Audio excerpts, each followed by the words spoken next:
Thank you for tuning in. You're watching Kelly's Wordy Reactions.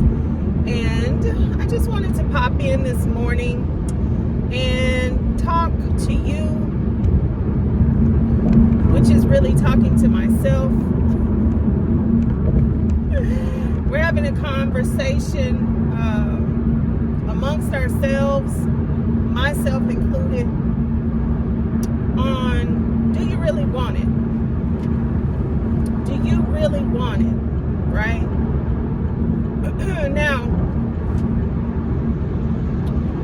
when I make sure that I let you know that I'm including myself, I'm doing that for several reasons, because a lot of times when people take a position of authority on something, there's a presumption.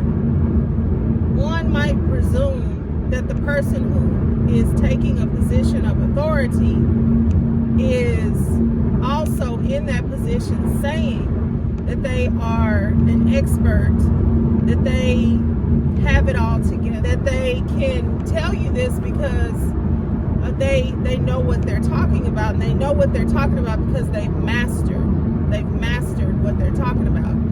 And I just want to let you know, I don't think that's ever the case. I think that we can become masterful in anything as human beings. Yes, you can get better and better and better. You can even be excellent. But what you can never be as a human being is perfect, okay? You never get to Christ-like perfection as a human being. Because it's just not possible. If we could have got to Christ-like perfection, we would not have needed Christ. And let me make this one thing clear. I am Christian. I am one who professes the name of Jesus Christ. Okay? So that is who my spirit is. My spirit is of Christ, of and like Christ, okay? But my body might flake out and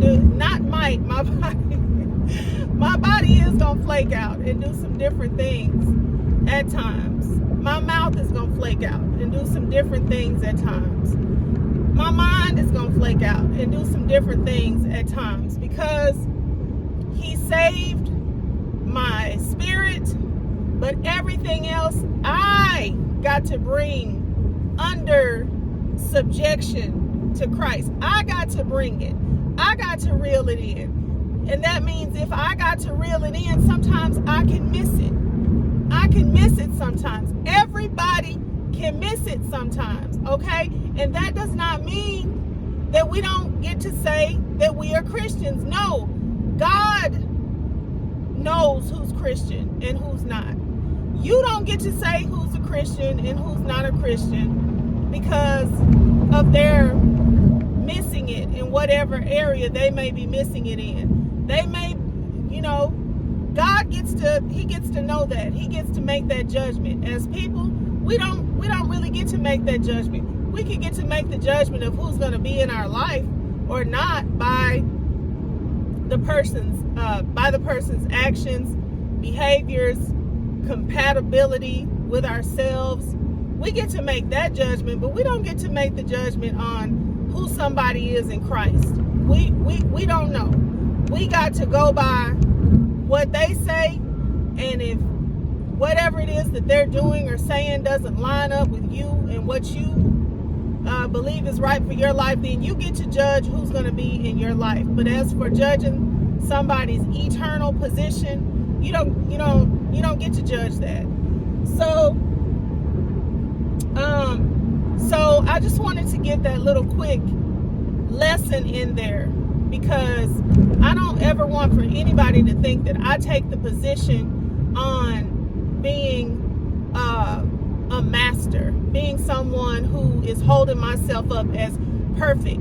And I want to, also let you know something. else about that whole perfect thing. Nobody is. Nobody. You don't get there. What you get to do is mitigate the damages all your life. That's what you get to do.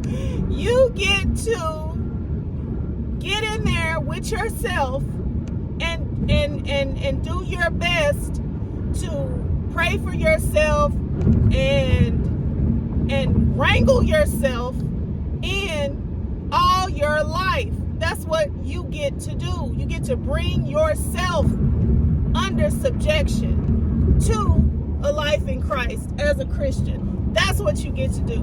And sometimes you do it perfectly, and sometimes you miss it. Nobody, let me repeat, nobody has achieved Christ-like perfection but Christ. So I want to make that clear. I don't care how old they get. I don't care if you get to be 162 years old. You're probably just too old to actually do some of the things that maybe you know act out in some of the ways that you used to act out, but you still are capable of thinking wrong. You still are capable of saying ugly things to and about people. You know, you still are probably maybe even capable of lust at that point in time. You know, I don't know. I'm not 162. But I do want to say that. I do want to say that first. Now let's get back to the topic.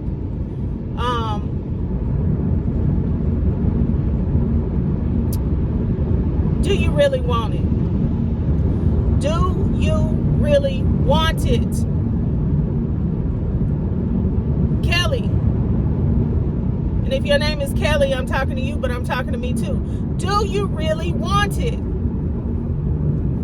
Because see, if you really want it, right? If you really, have you ever really wanted something? Have you ever really wanted something? Ooh, when I was younger, I used to really want stuff so bad, and I thought when I really wanted something, I deserved to have it because I didn't get my way a lot.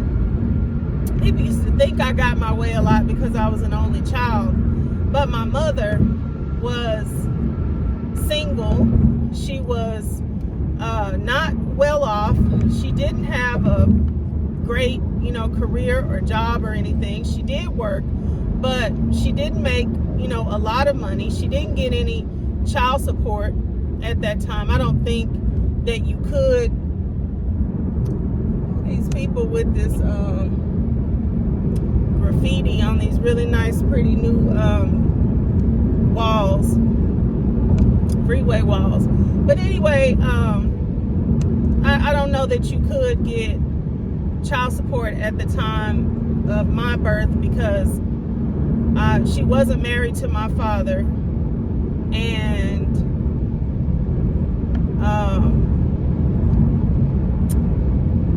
the child support system just wasn't as like it is now. I'm 51, going on 52 in May. I will be 52 on May 28th, and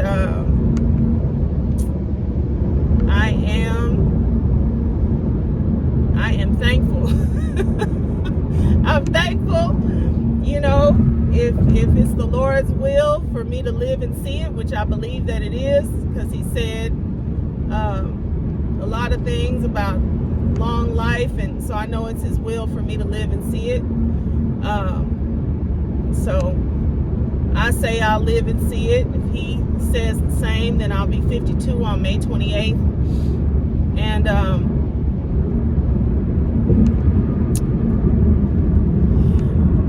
lost my direction. But anyway, do you really want it? Do you really do I really want to get it? Look like I'm going out the way a little bit today. Yeah, do you really want it? Do you really want what you say you want? I was saying something about when I was younger, and I used to really believe that if I wanted something, I deserved to have it because my mother, I wasn't just like a spoiled kid that got a chance to get everything that I wanted. I didn't ask for much. I knew it wasn't available to me, no matter what. It was no need in me throwing fits and trying to get stuff because she didn't have it. And there was nobody else for me to ask. I didn't have a daddy. I just, I don't know. I guess I was just a little bit defeated in that way, until it came time for me to work. And so we used to really, really, really look forward to getting jobs when I was younger. Everybody really looked forward to being able to get a job so that they could be able to buy the things that they had been wanting to have, because your parent wasn't just the bank. There was no allowance. There was just and I didn't live in the projects. I didn't I lived at my grandmother's for a long time with my mother until we had like a family house where my grandmother didn't really mind her children and their children coming there to live. It was a nice big home, and she it looked to me like she welcomed it until everybody was able to get to their station in life where they could pay their own way. And so eventually we did get our own house, and so we moved from my grandmother's house to our house. But my mother's, she had to pay all the bills by herself and everything, so there just wasn't a lot of money, and wasn't a lot of room for me to be spoiled or anything like that. And my mother was very I'm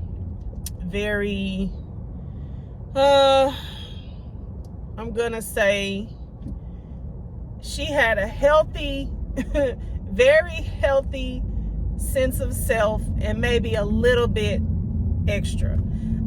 She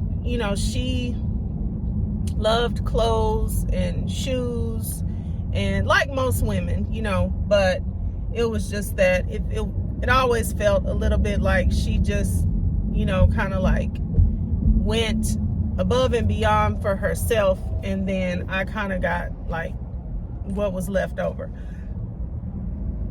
In things, in her parenting, she was really, really, she was really, really great. I feel like she imparted to me everything that she had. I really do. I feel like she gave me everything that she had, and things that I didn't just pick up on and get, and do exactly like her, are things that I decided to leave behind, and that are more things that I felt like I don't want that for my life. And then there are some things that I don't do as good as her, because I don't think I don't think I have it in me to do it as well as she did, because I think a lot of those type things were gifts for her. Very organized, very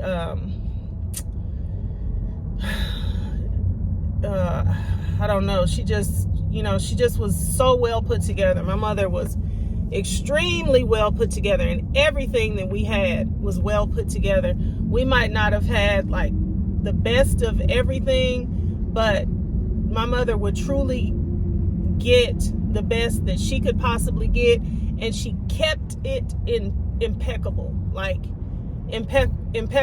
condition. And so she cleaned impeccably. She taught me how to clean impeccably. Do I do everything as good as she did? Because she's not with us anymore on this earth. But no, I don't, because I think part of it was from her. Part of it was her decision, that she decided, like, I'm going to have things this way when I get to be an adult. And part of it, I believe, is gifting that God put inside of her to be able to do certain things the way and to the level that she did them. But yeah, I just thought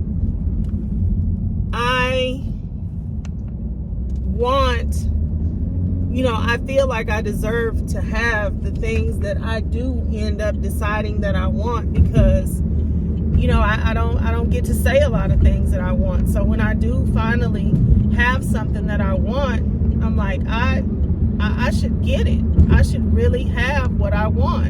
And I always, felt like this is reasonable. This is reasonable. Do you know how many people have like so much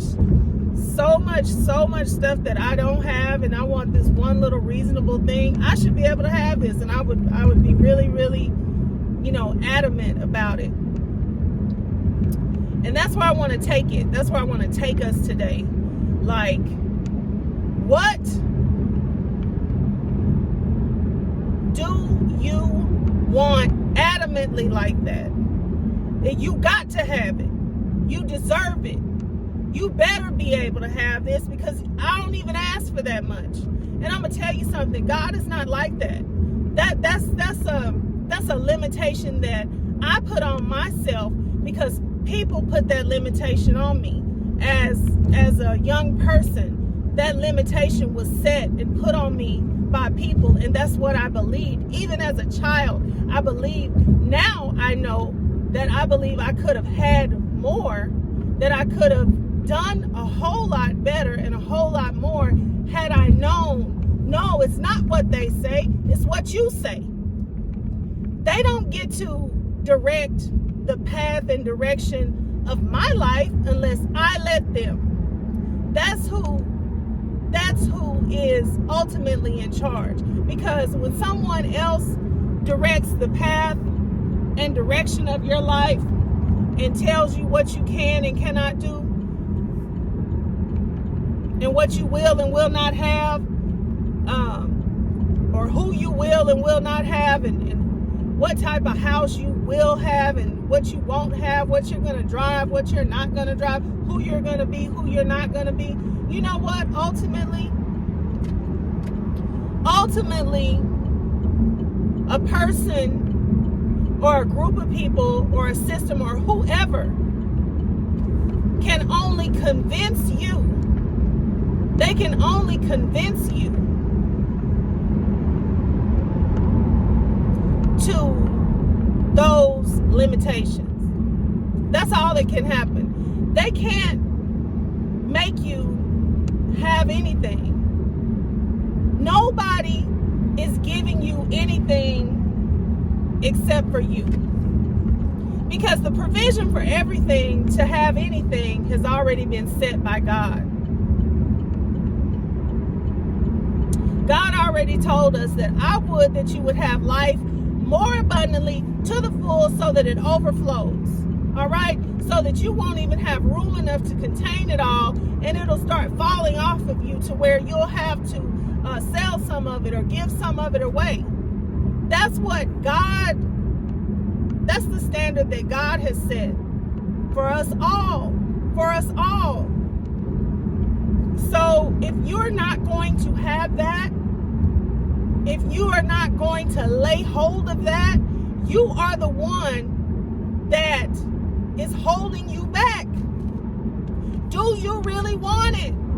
Do you really want it? Because if you really want it, then you can have it. You can lay hold of it, pick it up and take it. It's there for the taking. Because God already put the provision out there. But you, my dear, you have to believe and receive for everything in this earth. You have to believe and you have to receive.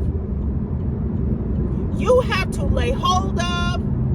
You have to remove the mental blocks, the verbal blocks that you keep putting in your own way, telling yourself that you can't have this, telling yourself that other people are holding you back, telling yourself that you just can't seem to be the type of person that you want to be, telling yourself that you're not capable, telling yourself that what everybody did to you in the past is stopping you right now. You have to remove those mental blocks if you are going to lay hold of what God already told you that you can have. He already told you you can have it. He already put the provision here in the whole world, in the whole atmosphere, for you to have everything, anything.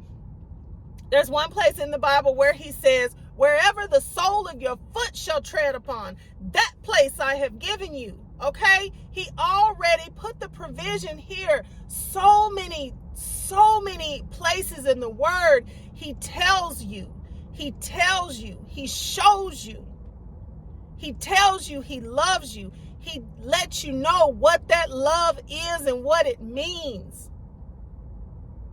He already told you can have whatsoever things that you say. You're gonna have what you say. Life and death and life are in the power of the tongue, and they that love it shall eat the fruit thereof. Death and life, though.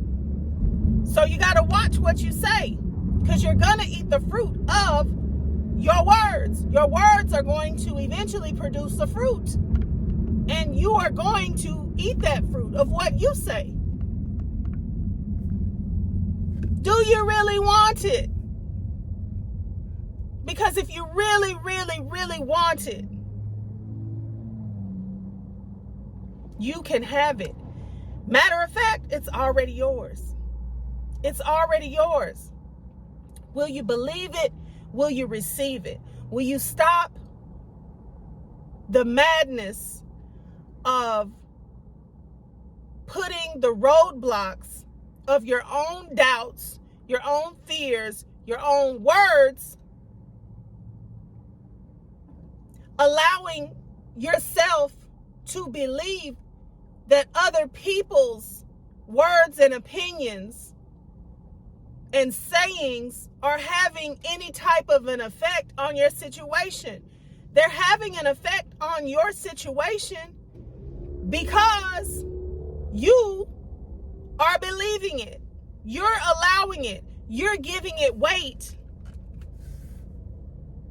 You're the only one. You're the only one that can believe it or not. Receive it or not. Use what you have or not use what you have. Use what you have or make excuses why you can't use what you have. Let me give you an example. There's been times in my life, many years of my life, that I haven't had a treadmill. This is a elementary example, but it's a great example. There's been years and years and years and years and years of my life that I have not had a treadmill. And do you know how many times I've been looking at TV, looking at info commercials, thinking if I just had a treadmill, if I just had like a home gym, if I just had the equipment that they're showing on here, you know, I could do this. I could get to where I want to be if I just had this, because, you know, I can't walk outside, you know, at all times a day. And, you know, at times I don't live in the right area to be walking outside. And then at other times, you know, I've never like the prospects of running into stray dogs outside, which doesn't even happen much like where I live at this point, but it, you know, it's always a possibility that could happen, you know. So a treadmill, man, a treadmill would just take the cake. That would just be, you know, the final frontier of what I need in order to be able to reach my goals and get to where I want to be. If I just had a treadmill. Guess what? I've been having a treadmill for the last at least 4 years. And we recently just got a really good one. Like, the one that we had for a few years was old. Somebody else's old treadmill. And it worked though. You know, it worked fine. Inclined and everything, it worked fine. All right. Today I have a new treadmill, a great treadmill. Like, it's great working condition, brand new, some bells and whistles. It's nice. It's a really nice treadmill. And guess what else? I am not where I said I would be if I had a treadmill. You know why? Because I'm not using what I have.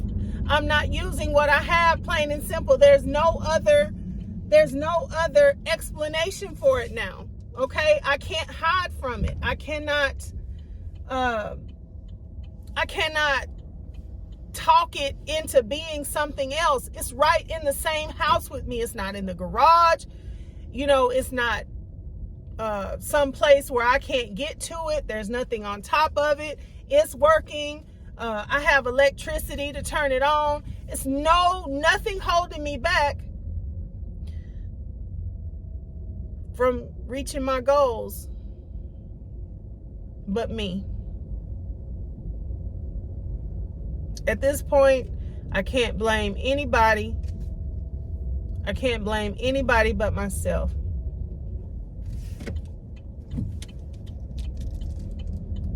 I can't hide from it. I have a treadmill. My legs work. The treadmill works.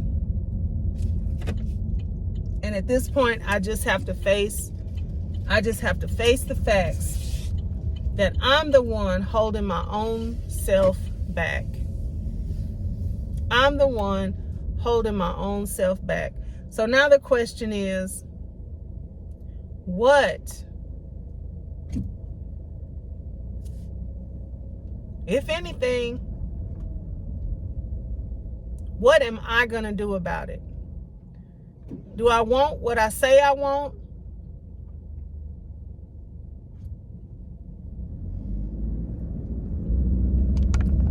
Or